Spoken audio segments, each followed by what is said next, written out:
Hello दोस्तों, आज के इस वीडियो लेक्चर में हम MPPSC FLT टेस्ट देखने वाले हैं। FLT मतलब फुल लेंथ टेस्ट देखने वाले हैं दोस्तों। It is not a sectional test.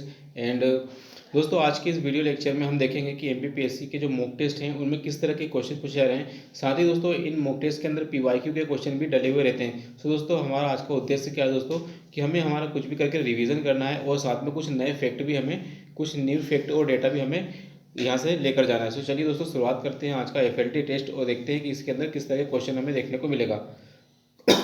तो चलिए दोस्तों, शुरुआत करते हैं। राजा बनने से पहले सम्राट अशोक वर्तमान, क्या दोस्तों, राजा बनने से पहले सम्राट अशोक वर्तमान में मध्य प्रदेश के निम्नलिखित जिलों में से किसके राज्यपाल थे। तो दोस्तों, हम सभी को पता होना चाहिए, ये इसका आंसर हमें उज्जैन देखने को मिलेगा, राइट। तो उज्जैन के क्या है दोस्तों, वे राज्यपाल थे। तो सम्राट अशोक क्या है, उज्जैन के राज्यपाल हमें देखने को मिलेगा। अगला क्वेश्चन है दोस्तों, निम्नलिखित में से कौन परमार वंश का शासक नहीं है। तो दोस्तों, इसमें पूछा जाएगा कि कौन सा शासक नहीं है। तो सियक द्वितीय, भोज, सिंधुराज और परमादेव। तो इसमें से हमको बताना कि कौन नहीं है। तो दोस्तों, ये परमादिदेव या परमादेव हमें नहीं देखने को मिलेंगे, ठीक है।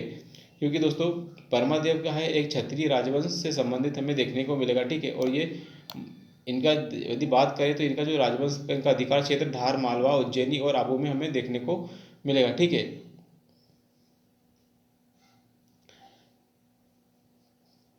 चलिए दोस्तों, आगे बढ़ते हैं हम।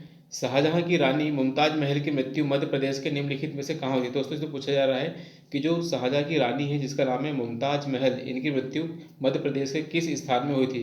तो इसका आंसर दोस्तों हमें देखने को मिलेगा बुरहानपुर में। तो बुरहानपुर में क्या है दोस्तों, हमें देखने को मिलेगा बुरहानपुर में जो मुमताज महल है इनकी मृत्यु हमें देखने को मिलेगी। तो मुमताज महल की जो मृत्यु है दोस्तों, क्या है, बुरहानपुर में हमें देखने को मिलेगी, ठीक है। और दोस्तों, यदि बात करें जो मुमताज की कब्र है ताप्ती नदी के पूर्व में आज भी हमें स्थित देखने को मिलेगी। तो यदि इनकी कब्र की यदि बात कर लिया तो इनकी कब्र क्या है दोस्तों, ताप्ती नदी हमें देखने को मिलेगी। अगला क्वेश्चन है दोस्तों कि महिला, ठीक है, प्रथम महिला प्रीमियर लीग, ये तो पूछा है दोस्तों कि प्रथम महिला प्रीमियर लीग का खिताब किसने जीता। तो प्रथम महिला प्रीमियर लीग का खिताब हमें देखने को मिला किसने, तो मुंबई इंडियंस ने जीता, राइट। तो मुंबई इंडियंस हमें देखने को मिलेगा। तो चौथे का आंसर दोस्तों बी, मुंबई इंडियंस ने जीता, राइट। अगला क्वेश्चन देखेंगे दोस्तों कि शाहजहां बेगम भोपाल की कौन सी शासिका थी। तो इसने पूछा है कि शाहजहां बेगम दोस्तों भोपाल की कौन सी शासिका थी। तो ये दोस्तों हमें कौन सी, 8वीं शासिका देखने को मिलेगी। तो दोस्तों, ये क्वेश्चन बिल्कुल फालतू क्वेश्चन है, ठीक है। नागानंद, रत्नावली और प्रियदर्शिका, इनके रचयिता हमें कौन देखने को मिलेंगे। तो नागानंद, रत्नावली और प्रियदर्शिका, इनकी रचना दोस्तों हर्षवर्धन ने की थी, राइट। इनकी रचना किसने दोस्तों, हर्षवर्धन ने की थी। अगला क्वेश्चन देखेंगे दोस्तों, 7वां, संविधान के किस अनुच्छेद में यह कहा गया है कि सभी सार्वजनिक स्थान सभी नागरिकों के लिए खुले हैं। तो दोस्तों, संविधान के किस अनुच्छेद में कहा गया है।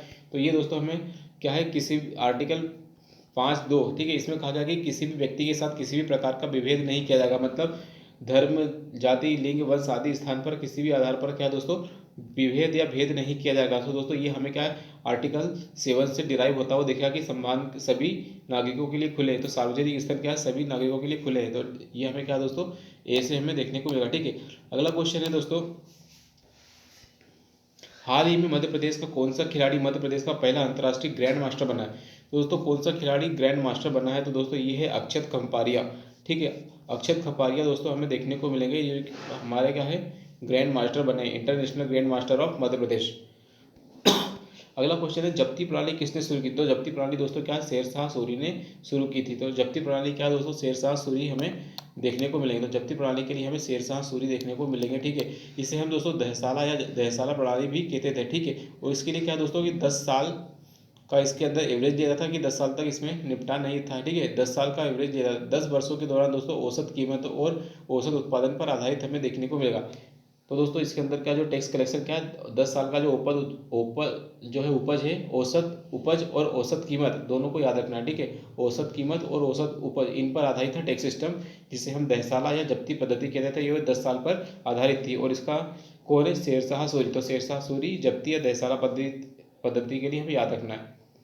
हाल ही में मार्क जुकरबर्ग द्वारा किस नए सोशल मीडिया प्लेटफॉर्म को लॉन्च किया गया।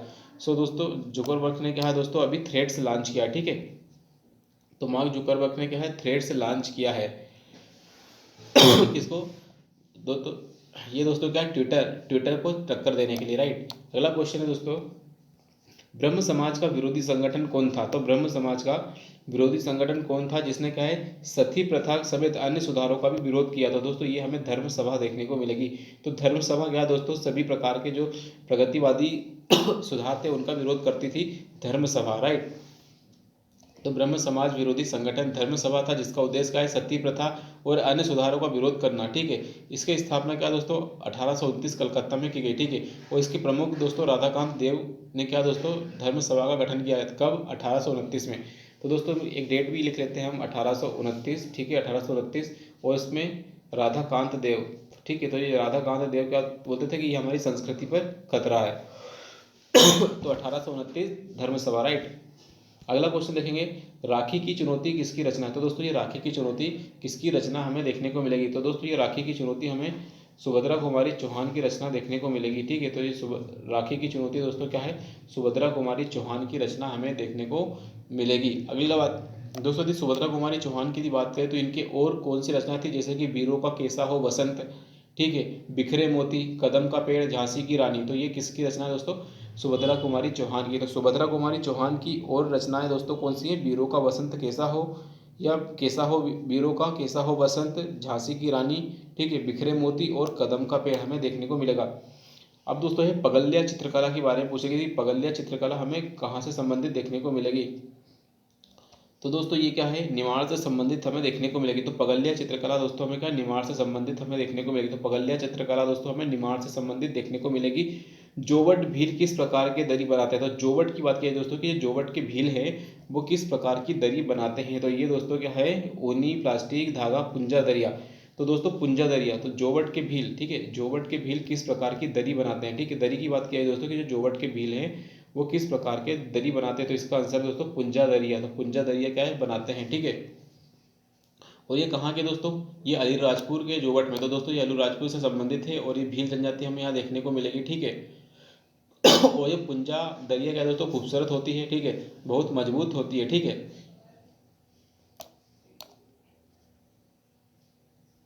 और ये पूरा का पूरा काम क्या दोस्तों, हाथों से होता है, ठीक है। ई गवर्नेंस को बढ़ावा देने के लिए राष्ट्रीय उपग्रह आधारित कंप्यूटर नेटवर्क निस्नेट, ठीक है ना, NICNET कब लॉन्च किया गया। सो दोस्तों निस्नेट की बात की जाए दोस्तों, ये कब लॉन्च किया गया था, 1987 में। सो दोस्तों ये भी हमारे लिए एक इंपॉर्टेंट फैक्ट हो सकता है रेक्टिफिकेशन के लिए कि निस्नेट कब लॉन्च किया गया, तो 1987 में। तो 1987 में क्या है, निस्नेट हमने लॉन्च किया।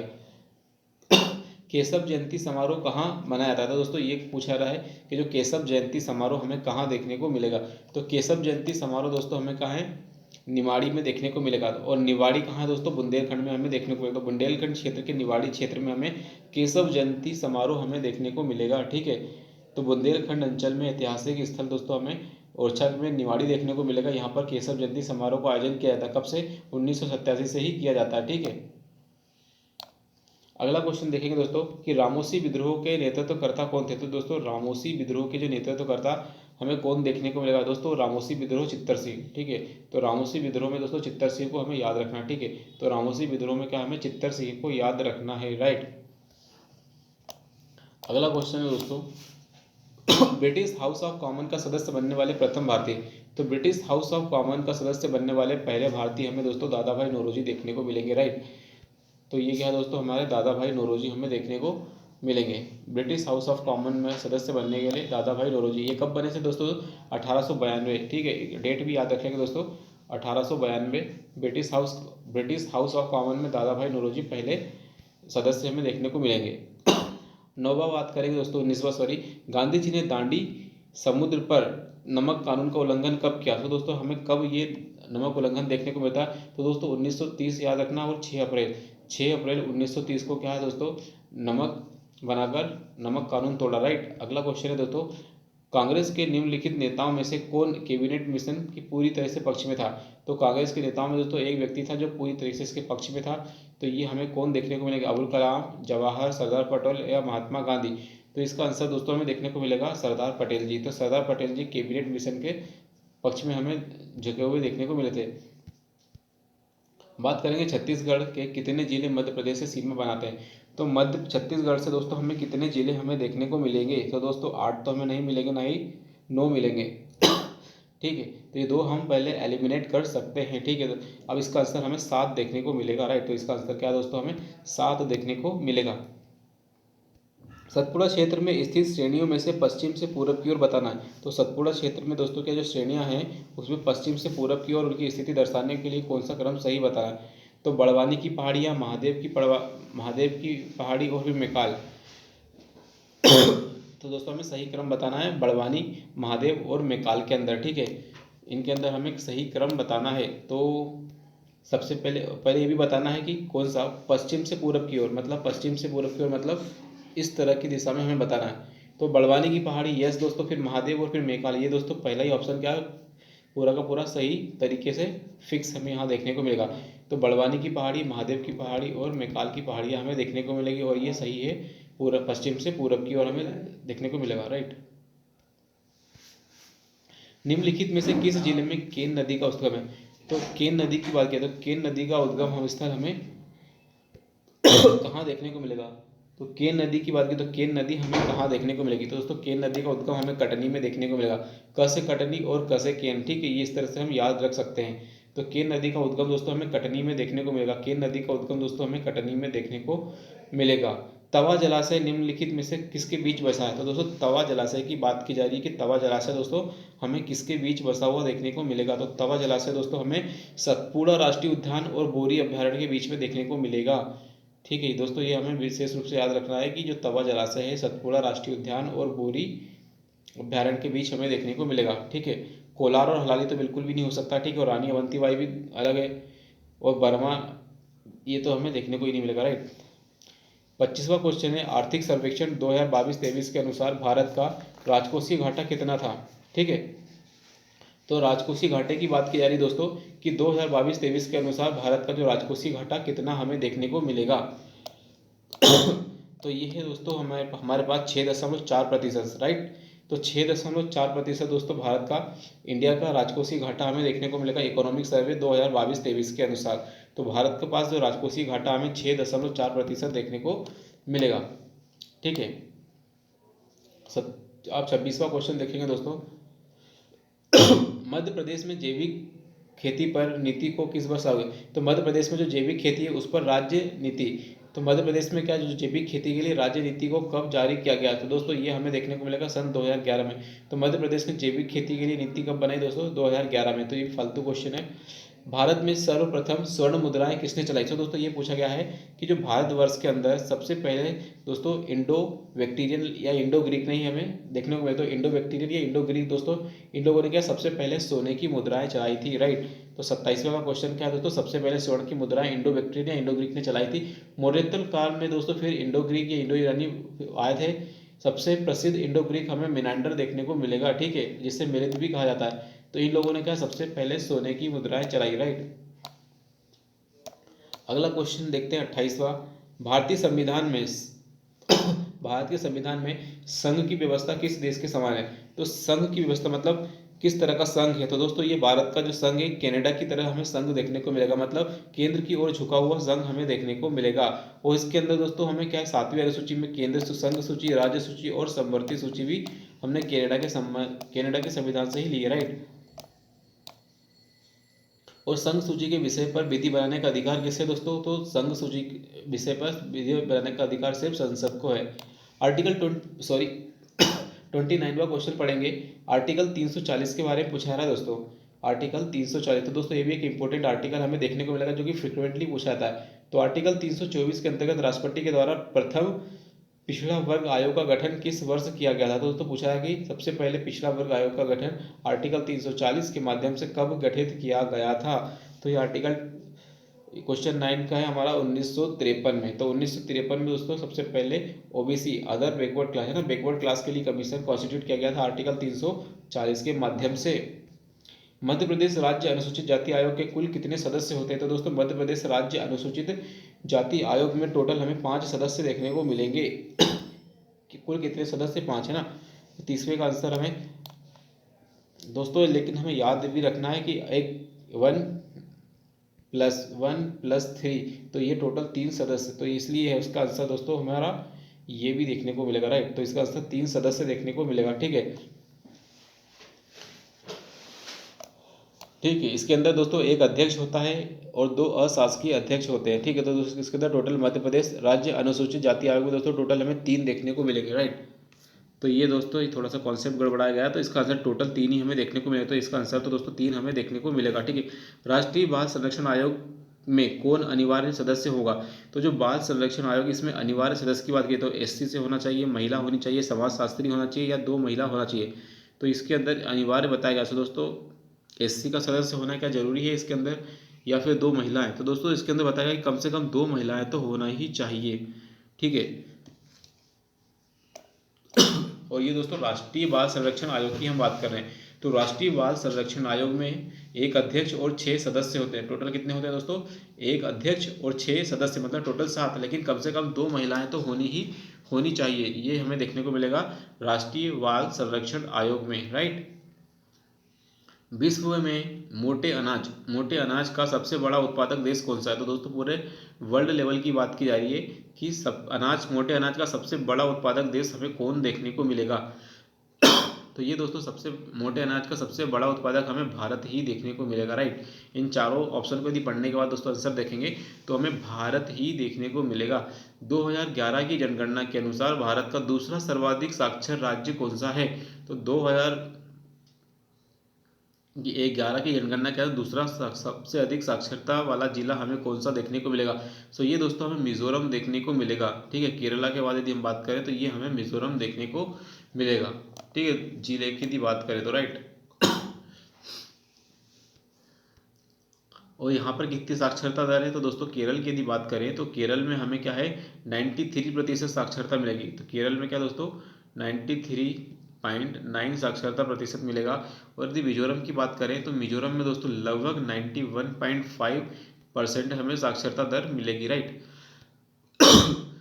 अगला क्वेश्चन पढ़ेंगे 26 जनवरी 1990 में कब दोस्तों 26 जनवरी 1990 में भारत का निर्वाचन आयोग कितने सदस्यीय था? तो दोस्तों 26 जनवरी 1990 की बात की कब तब कितना था? तो दोस्तों 34वां का आंसर हमारा 1।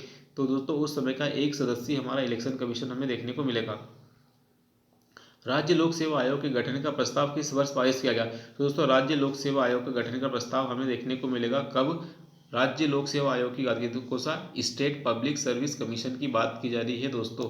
तो ये हमें क्या है 1935 में देखने को मिलेगा दोस्तों। 1935 में बताया गया था कि हम ज्वाइंट पीएससी का गठन करेंगे और स्टेट पीएससी का भी गठन करेंगे। हिंद महासागर में किस वर्ष सुनामी की घटना घटी? तो हिंद महासागर में किस वर्ष सुनामी की घटना घटी ये हमें बताना है। तो सन 2001 में घटी थी क्या, या 2004 में? तो आंसर है दोस्तों इसका सन 2004। तो सन 2004 में क्या दोस्तों हमें सुनामी की घटना घटी थी हिंद महासागर में। तो हिंद महासागर में क्या सुनामी की घटना हमें सन 2004 में देखने को मिलेगी। ठीक है। और इस वक्त दोस्तों क्या है इंडोनेशिया का जो रिएक्टर पैमाने पर 9.1 का तीव्रता का भूकंप हिंद महासागर में हमें देखने को मिला था। ठीक है। और भारत सहित 14 देशों में भी भारी तबाही मचाई थी इसने। ठीक है। अब बात करेंगे दोस्तों 37वां क्वेश्चन, भारत एवं नियंत्रक महालेखा परीक्षक कब किया गया? तो नियंत्रक एवं महालेखा परीक्षक का नाम कब किया गया? तो ये दोस्तों हमें बताना है। तो ये भी फर्जी क्वेश्चन है वैसे तो। इसका आंसर हमें दोस्तों मिलेगा 1884 में। ठीक है। तो 1884 में किया गया। ठीक है। 5G नेटवर्क में उच्च डेटा को सपोर्ट करने वाली स्पेक्ट्रम फ्रीक्वेंसी बताना है। तो 5G नेटवर्क में जो हाई डेटा ट्रांसफर की जो रेट है दोस्तों उसको सपोर्ट करने वाली स्पेक्ट्रम फ्रीक्वेंसी हमें क्या देखने को मिलेगी? तो ये 6 गीगाहर्ट्ज से ज़्यादा देखने को मिलेगी, राइट। तो ये हमें देखना 6 गीगाहर्ट्ज से अधिक। तो क्या है 6 गीगाहर्ट्ज से अधिक हमें देखने को मिलेगी। सॉरी दोस्तों।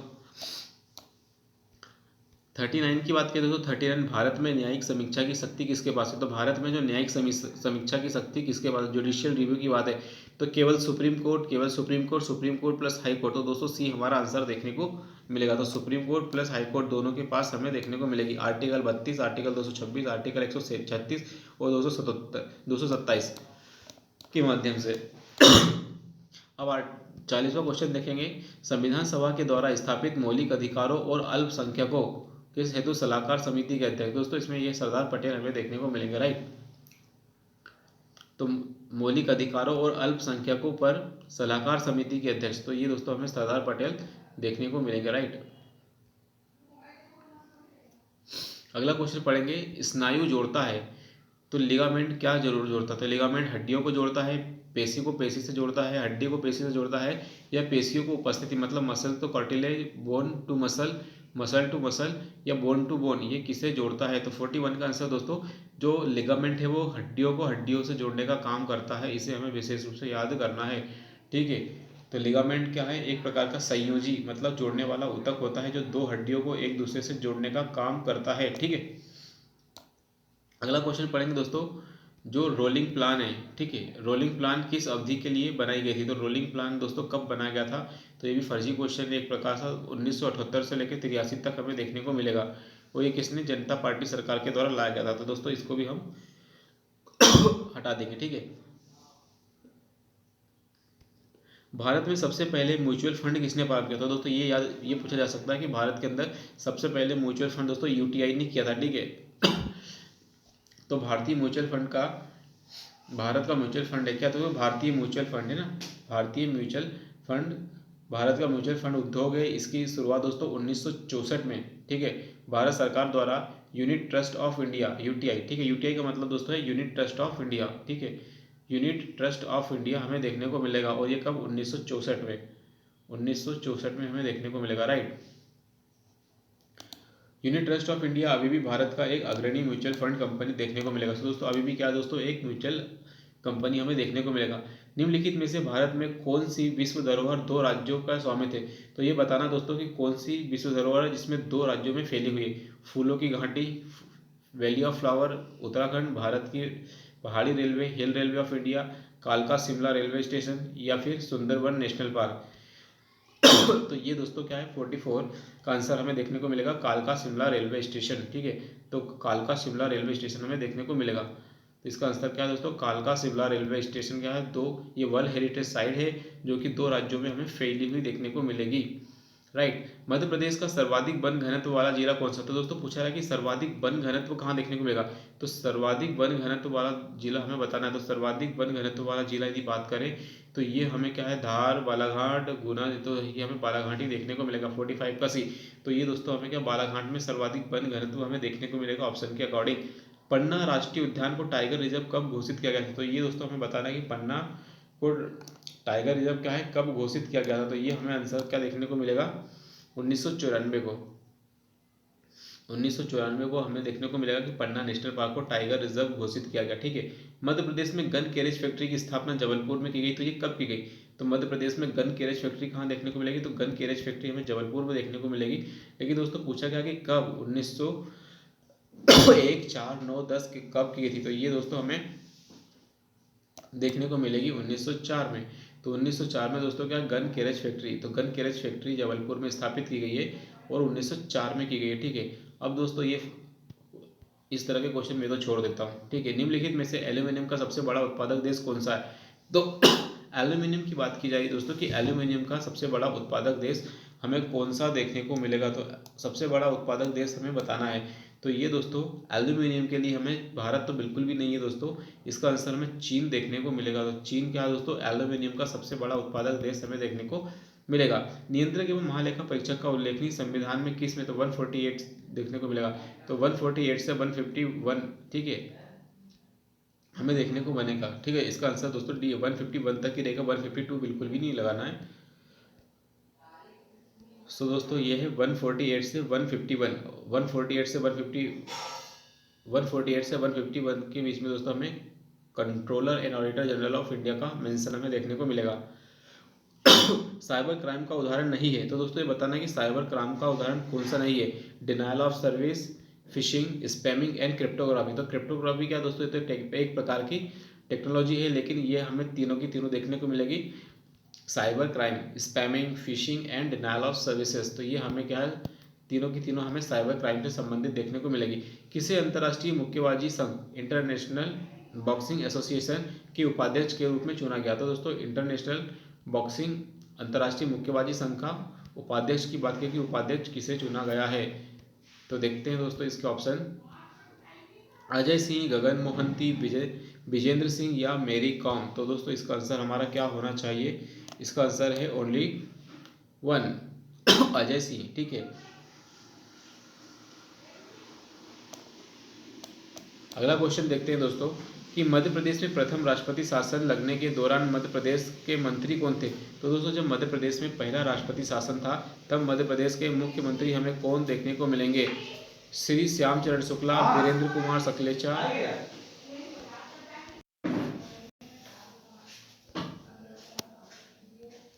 मध्य प्रदेश में प्रथम राष्ट्रपति शासन लगने के दौरान मध्य प्रदेश के मुख्यमंत्री की बात की जाए दोस्तों कि वे कौन थे, तो इसका आंसर दोस्तों श्यामचरण शुक्ल हमें देखने को मिलेगा। तो श्यामचरण शुक्ल क्या दोस्तों, इनके समय क्या है, पहली बार क्या है हमें देखने को मिलेगा राष्ट्रपति शासन। ठीक, तो राष्ट्रपति शासन सबसे पहले क्या है, श्यामचरण शुक्ल के समय हमें देखने को मिलेगा। राइट। निम्नलिखित में से मध्य प्रदेश के किस राज्यपाल को उत्तर प्रदेश का मुख्यमंत्री बनने का गौरव भी प्राप्त था। तो निम्नलिखित में से मध्य प्रदेश के किस राज्यपाल को उत्तर प्रदेश का मुख्यमंत्री बनने का गौरव भी प्राप्त है। तो दोस्तों मध्य प्रदेश के किस राज्यपाल को उत्तर प्रदेश का मुख्यमंत्री बनने का गौरव प्राप्त है। तो बलराम जाखड़, ओपी कोहली, रामप्रकाश गुप्ता या गुरुन सिंह। तो ये हमें इसका आंसर देना है। तो इसका आंसर है दोस्तों रामप्रकाश गुप्त। तो रामप्रकाश गुप्त क्या है, मध्य प्रदेश के राज्यपाल थे, लेकिन उत्तर प्रदेश के ये मुख्यमंत्री हमें बनते हुए देखने को मिलेगा। ठीक है। विश्व का सबसे बड़ा द्वीप बताना है दोस्तों। तो विश्व का सबसे बड़ा द्वीप हमें इंडोनेशिया, स्कॉटलैंड, अंडमान निकोबार या लक्षद्वीप, इनमें से कौन सा देखने को मिलेगा। तो दोस्तों इंडोनेशिया विश्व का सबसे बड़ा द्वीप हमें देखने को मिलेगा। ठीक है, क्योंकि ये चारों ओर से जल से घिरा हुआ है, इसलिए इसको द्वीप कहा गया। राइट। अगला दोस्तों देखेंगे 56वें का। तो मध्य प्रदेश के इंदौर में प्रवासी भारतीय दिवस सम्मेलन का कौन सा संस्करण हुआ था। तो मध्य प्रदेश में हाल ही में दोस्तों क्या अभी कौन सा संस्करण हमें देखने को मिलेगा। तो ये हाल ही में दोस्तों अभी हमें कौन सा संस्करण देखने को मिलेगा, ये हमें 17वां देखने को मिलेगा। राइट। तो अभी क्या है, प्रवासी भारतीय दिवस कॉन्फ्रेंस दोस्तों ये 17वीं थी, जो कि इंदौर में हुई थी। ठीक है। तो इंदौर में क्या दोस्तों 17वीं हमें प्रवासी भारतीय दिवस की कॉन्फ्रेंस हमें देखने को मिलेगी। मुख्यमंत्री उद्यम क्रांति योजना। तो मुख्यमंत्री उद्यम क्रांति योजना ये दोस्तों हमें कब देखने को मिलेगी, ये हमें क्या 2021 में आई थी। तो मध्य प्रदेश उद्यम क्रांति योजना दोस्तों हमें 2021 में देखने को मिलेगी। मध्य प्रदेश का दुग्ध उत्पादन में कौन सा स्थान है। तो दोस्तों मध्य प्रदेश का जो दूध उत्पादन में कौन सा स्थान है राष्ट्रीय स्तर पर, तो ये दोस्तों कौन सा हमें देखने को मिलेगा। तो मध्य प्रदेश का दूध उत्पादन में पहला स्थान तो बिल्कुल भी नहीं है। ठीक है, दूसरा भी नहीं है, लेकिन यस तीसरा हो सकता है, तो तीसरा ही हमें देखने को मिलेगा।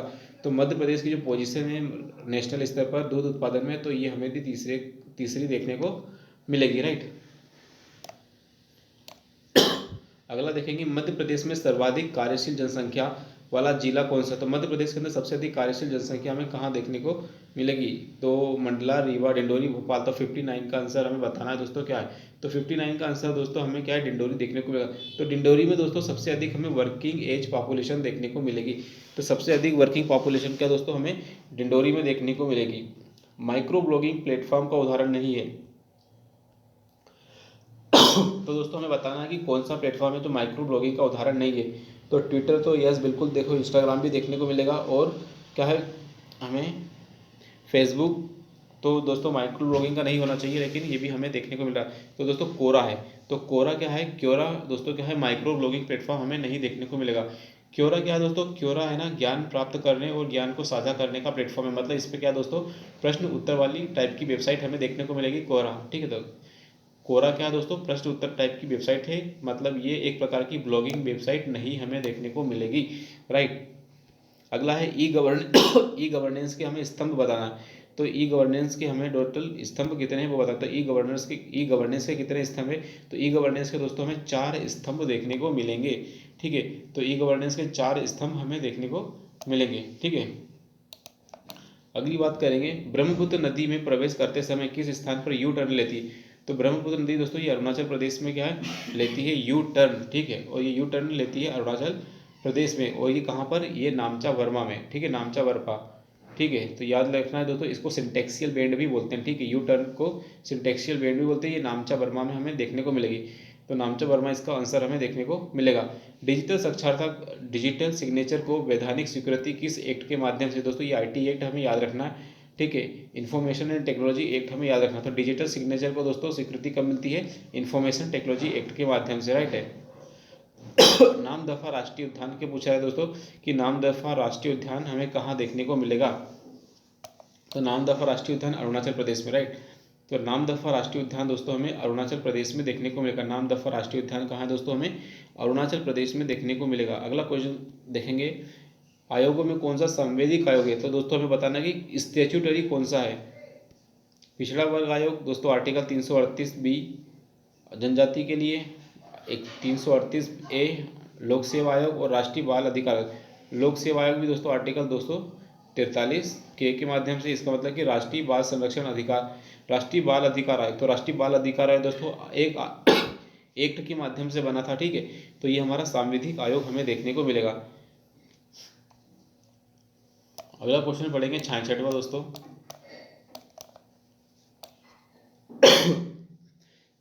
भारत की स्थानीय भाषाओं को डिजिटल दुनिया का बढ़ावा देने के लिए प्रोजेक्ट एलोरा, ठीक है।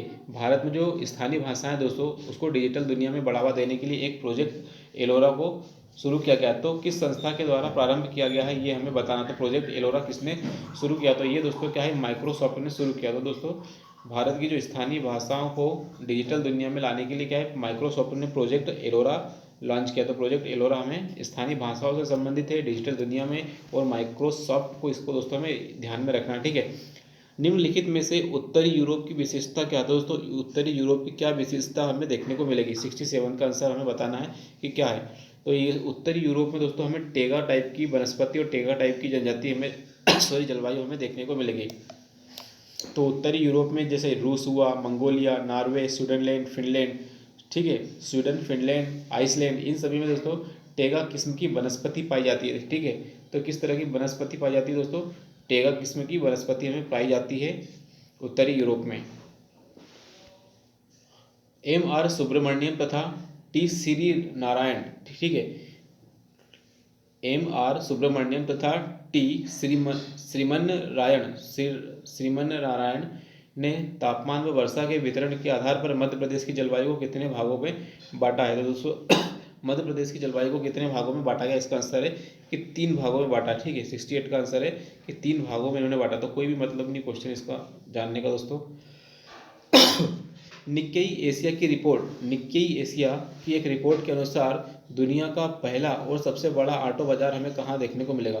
तो दुनिया का जो निक्केई एशिया रिपोर्ट है, दुनिया का पहला और सबसे बड़ा ऑटो बाजार कौन बन गया? तो 69 का आंसर हमें बताना दोस्तों।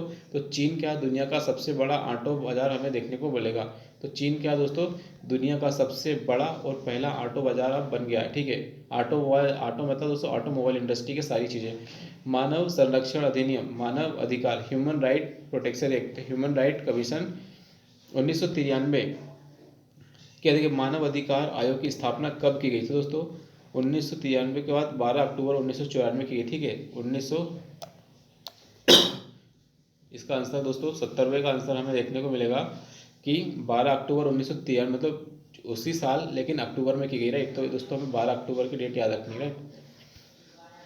तो मानव अधिकार संरक्षण अधिनियम 1993, मानव अधिकार संरक्षण अधिनियम 1993 के अनुसार दोस्तों क्या है, ह्यूमन राइट आयोग की स्थापना क्या है, 12 अक्टूबर को की गई, ठीक है।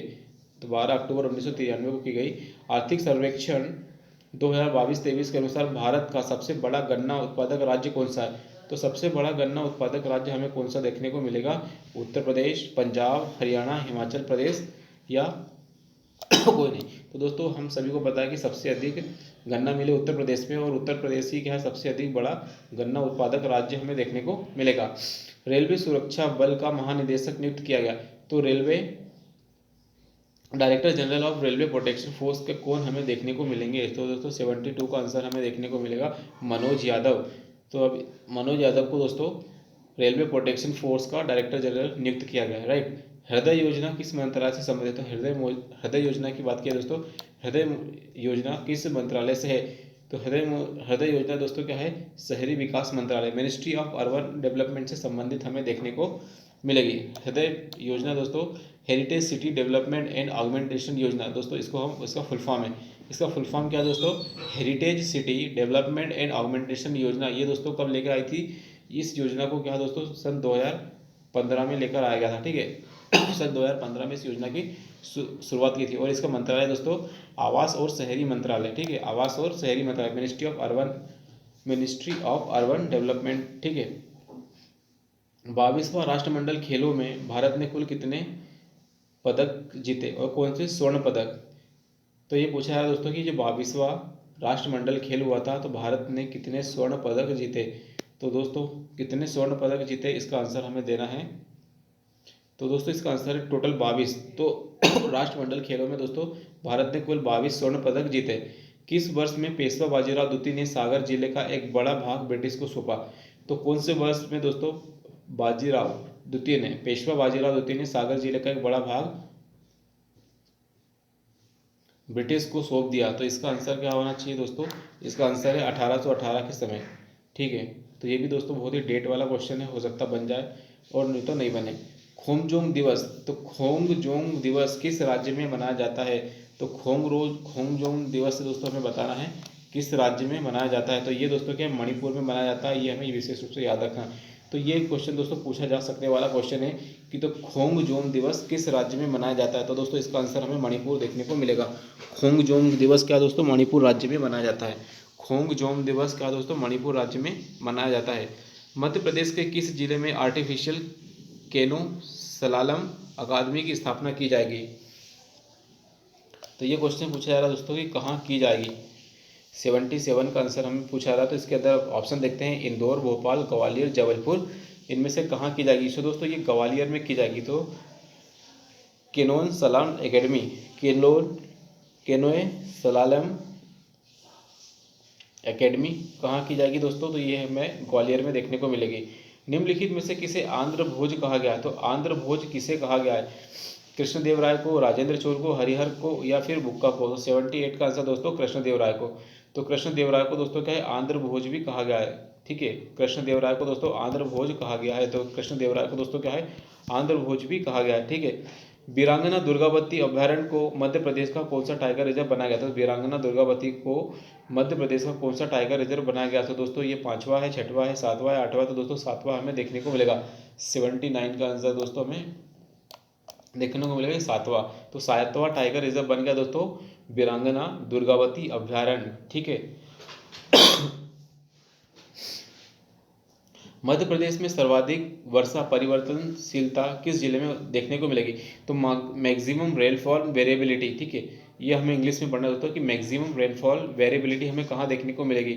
शहडोल में, सीधी में, खरगोन में या सतना में। तो सीधी में तो नहीं देखने को मिलेगी और खरगोन शहडोल में भी नहीं। तो इसका आंसर दोस्तों हमें देखने को मिलेगा 80वें का आंसर दोस्तों ये भी नहीं, ये भी नहीं। तो दोस्तों इसका आंसर क्या हमें देखने को इसका आंसर सीधी देखने को मिल रहा है कि सीधी के अंदर दोस्तों क्या है सीधी सिंगरोली। यहाँ पर हमें अधिकतम वेरिएबिलिटी मतलब अपरिवर्तनशीलता देखने को मिल रही।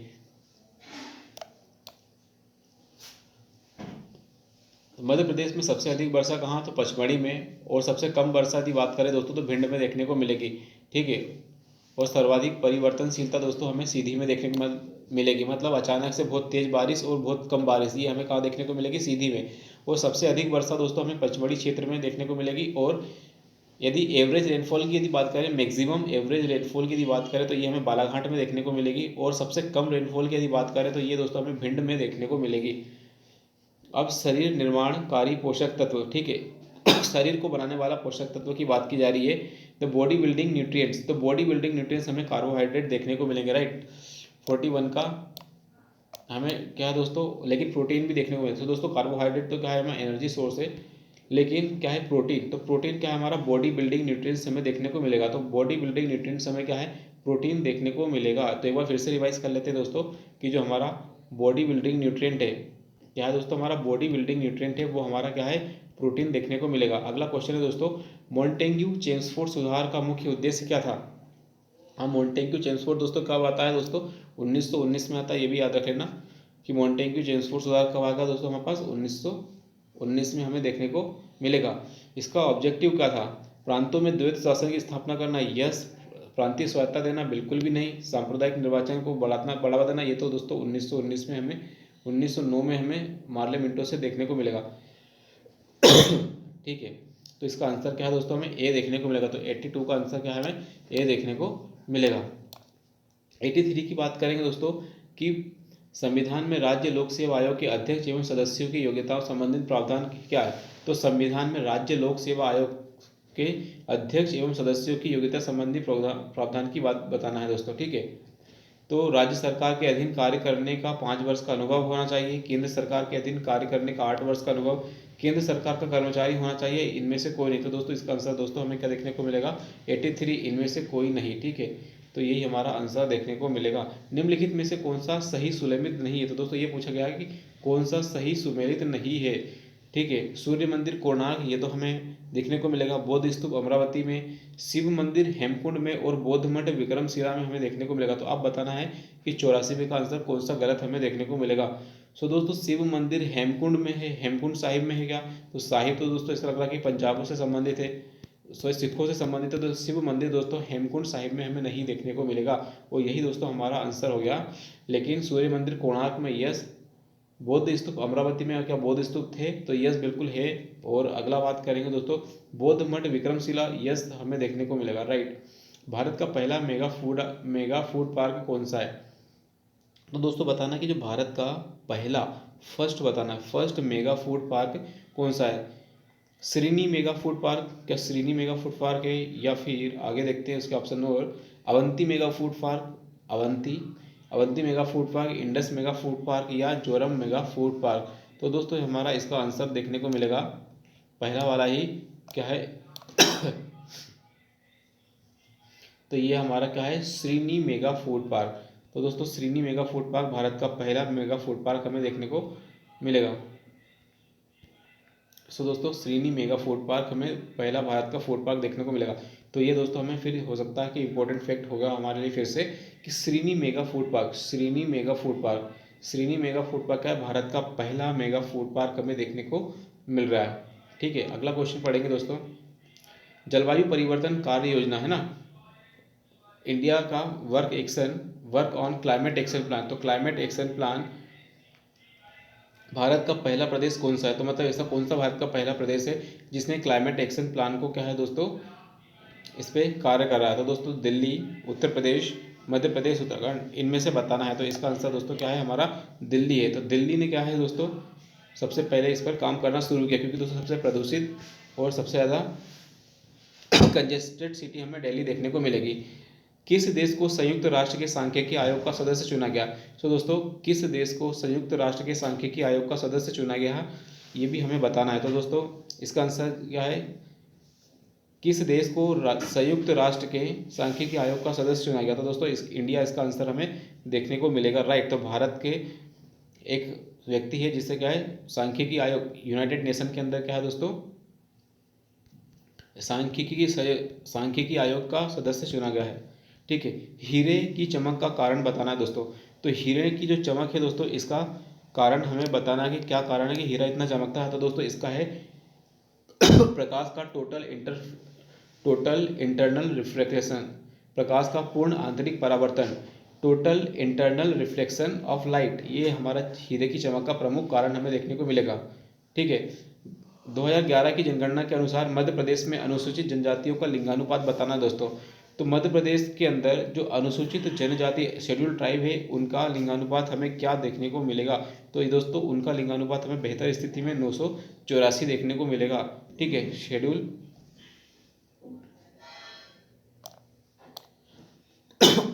शेड्यूल ट्राइब की बात की जाए, ठीक है, तो 984। दोस्तों सर्वाधिक अनुसूचित जनजाति का प्रतिशत वाला जिला हमें अलीराजपुर देखने को मिलेगा। तो दोस्तों एक बात ये भी याद रखना कि जो अलीराजपुर जो एरिया है हमारा उसके अंदर सर्वाधिक परसेंटेज में हमें शेड्यूल ट्राइब देखने को मिलेंगे, और सर्वाधिक जनजाति साक्षरता वाला जिला हमें बालाघाट देखने को मिलेगा। मतलब बालाघाट जिला ऐसा है दोस्तों वहाँ की जो जनजाति है अधिक साक्षर है मध्य प्रदेश की अन्य की तुलना में। इसरो के प्रथम अध्यक्ष कौन थे, तो दोस्तों इसमें पूछा गया है कि जो इसरो के प्रथम अध्यक्ष हमें कौन देखने को मिलेंगे, तो ये दोस्तों हमें विक्रम साराभाई देखने को मिलेंगे। तो इसरो के पहले अध्यक्ष क्या दोस्तों हमें विक्रम साराभाई देखने को मिलेंगे। इसरो के पहले अध्यक्ष क्या विक्रम साराभाई हमें देखने को मिलेंगे। अगर पातालकोट घाटी के ऊपर से देखा जाए तो किस आकार की दिखेगी, तो दोस्तों पातालकोट घाटी ऊपर से नहीं देखने पर किस आकार की हमें देखने को मिलेगी, ये हमसे पूछा जा रहा है। तो आयत के आकार की, घोड़े की नाल की, वृत्त की, या वर्ग के आकार की देखने को मिलेगी, वर्ग। ठीक है, तो वर्ग के आकार की देखने को मिलेगी। तो इसका आंसर दोस्तों हमें पातालकोट घाटी क्या है दोस्तों हमें एक वर्ग के आकार की देखने को मिलेगी, है ना, वर्ग के आकार की हमें देखने को मिलेगी। सैटेलाइट संप्रेषण, ठीक है, सैटेलाइट संप्रेषण में निम्न प्रकार की फ्रिक्वेंसी रेंज का उपयोग आती है। सो दोस्तों जब हम सैटेलाइट कम्युनिकेशन की बात की जाएगी, सैटेलाइट कम्युनिकेशन में हम कौन सी फ्रिक्वेंसी का उपयोग करते हैं, तो दोस्तों सैटेलाइट कम्युनिकेशन में हम बात करेंगे गीगाहर्ट्ज़ की, ठीक है। तो सैटेलाइट फ्रिक्वेंसी में हम गीगाहर्ट्ज़ की बात करते हैं, ठीक है। और इसके अंदर हमें बैंड की आवृत्तियाँ भी ध्यान रखनी होती है। जैसे मोबाइल कम्युनिकेशन में करेंगे तो मोबाइल उपग्रह सेवा में 1 से 2 गीगाहर्ट्ज़ की बात करेंगे। और यदि गहरे और अंतरिक्ष अनुसंधान की यदि बात करें तो यहाँ पर हमें क्या दोस्तों 2 से 4 गीगाहर्ट्ज़ की हम बात करते हैं। क्षेत्रफल के अनुसार भारत के शीर्ष 3 क्षेत्रफल वाले जिलों का चयन करना है दोस्तों। तो क्षेत्रफल के आधार पर दोस्तों शीर्ष मतलब 3 प्रमुख बड़े जिले हमें कौन से देखने को मिलेंगे, तो दोस्तों 3 प्रमुख जिले राजस्थान, मध्य प्रदेश और फिर महाराष्ट्र हमें देखने को मिलेगा। तो दोस्तों क्या है, राजस्थान, मध्य प्रदेश और महाराष्ट्र, ठीक है। तो राजस्थान, मध्य प्रदेश, महाराष्ट्र हमें कहाँ देखने को, डी वाला हमारा ऑप्शन हमें देखने को मिलेगा। अकबर के द्वारा किए गए कार्यों को सही सुलमित करना है, ठीक है। सो दोस्तों ये डेट वाला क्वेश्चन है, ये तो बिल्कुल ही टफ क्वेश्चन होते हैं। जैसे कि इबादत खाना, मजहर की घोषणा, नौरोज उत्सव का पुनरुद्धार और दीन ए इलाही, तो ये दोस्तों कब कब लेकर आए ये थोड़ा फैक्चुअल क्वेश्चन है और जो बहुत टफ देखने को मिलता है। जिससे बात करेंगे इबादत खाना की, तो इबादत खाना तो 1775 में हमें देखने को मिलेगा, सॉरी 1575 में, ठीक है। तो इबादत खाना 1575 में, तो ये हमारा बिल्कुल सही आंसर देखने को मिलेगा। अगला है डिक्लेरेशन ऑफ मजहर। तो मजहर की यदि बात करें दोस्तों, तो मजहर की जो घोषणा है 1589 में, तो ये भी हमारा बिल्कुल सही मैच है इसमें। और नौरोज का उत्सव, तो नौरोज उत्सव क्या दोस्तों 1580 में, तो ये भी हमारा करेक्ट मैच है इसके अंदर। और इलाही दीन ए इलाही, तो दीन ए इलाही 82 में। तो इसमें पूछा क्या है दोस्तों, सुमेलित करना, तो दोस्तों ये 82 में ही दीन ए इलाही क्या दोस्तों 1583 में हमें देखने को मिलेगा 82 में। तो ये सभी के सभी का पहले से ही मैच है, तो मतलब ये 1 2 3 आएगा आंसर, तो इसका आंसर हमें बी देखने को मिलेगा, तो पहले से ही है। तो दोस्तों एक बार हम फिर से रिवाइज कर लेते हैं। इबादत खाना 1575 में, मजहर की घोषणा 1589 में, और सॉरी 79 में, ठीक है। मजहर की घोषणा 1579 में, नौरोज उत्सव की बात करें नौरोज उत्सव 1580 में, और दीन इलाही दोस्तों 1582 में आया, ठीक है। कौन सी एक बहुत बड़ी समस्या है जो कोई ग्राहक ऑनलाइन खरीदारी करता है, तो जब कोई ग्राहक ऑनलाइन खरीदारी करता है तो उसके सामने सबसे बड़ी समस्या कौन सी आती है, ठीक है। Safety of product being purchase, तो क्या जो प्रोडक्ट खरीदा गया उसकी सेफ्टी, ग्राहक के लेन देन की सुरक्षा, खरीदे जा रहे उत्पाद की बिक्री के बाद की सुविधा, और इनमें से कोई नहीं।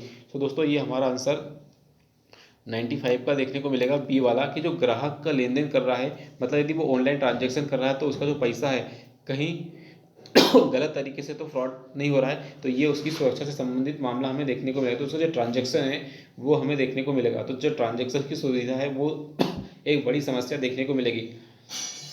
किस अनुच्छेद में पंचायत स्तर पर महिलाओं को आरक्षण की व्यवस्था दी गई है, तो दोस्तों किस अनुच्छेद की बात की गई यहाँ पे महिलाओं को आरक्षण की बात देखने को मिलेगी, तो ये दोस्तों हमें आर्टिकल कौन से में देखने को मिलेगी, तो ये आर्टिकल हमें 243 डी में देखने को मिलेगी, ठीक है। तो आर्टिकल 243 में महिलाओं को 33% आरक्षण देने की बात हमें देखने को मिलेगा, और ST SC की महिलाओं को भी हमें आरक्षण की बात हमें देखने को मिलेगी।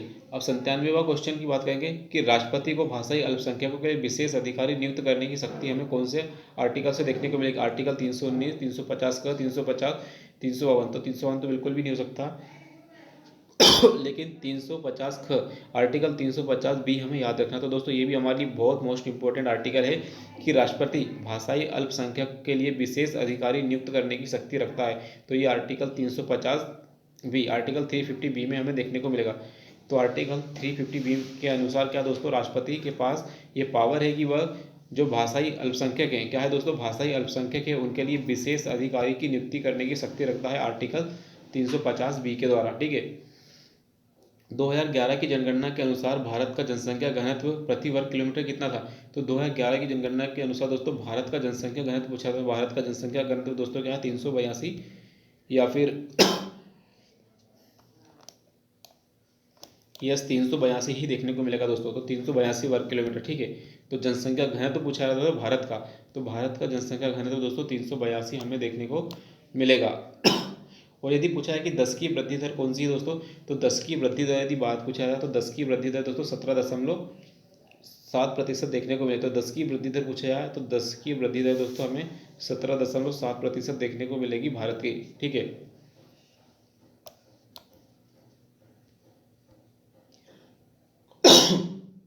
हम 99वां क्वेश्चन देखेंगे, इनमें से क्या आर्टिफिशियल इंटेलिजेंस सीधे संबंधित नहीं है। तो इनमें से क्या आर्टिफिशियल इंटेलिजेंस से सीधे संबंधित नहीं है। तो supervise learning, unsupervise learning, computer network learning और न्यूरल लर्निंग।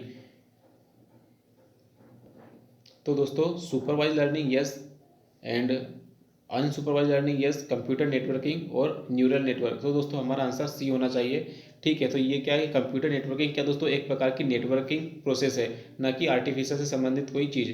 ठीक है, अब बात करेंगे दोस्तों Indira Gandhi super thermal power project. Indira Gandhi super thermal power project is located किस राज्य में हमें देखने को मिलेगा। तो दोस्तों इंदिरा गांधी जो सुपर थर्मल पावर प्रोजेक्ट है ये हमें हरियाणा में देखने को मिलेगा। ठीक है, तो Indira Gandhi super thermal power project हमें कहाँ देखने को मिलेगा, हरियाणा में देखने को मिलेगा। सो दोस्तों ये रहे आज के हमारे 100 MCQ हमारे मॉक टेस्ट के। उम्मीद है कि इस मॉक टेस्ट से आपको रिवीजन के साथ साथ आपको नए फैक्ट भी मिले होंगे। सो प्लीज़ वीडियो को लाइक कीजिए, चैनल को सब्सक्राइब कीजिए एंड लाइक शेयर कमेंट कीजिए।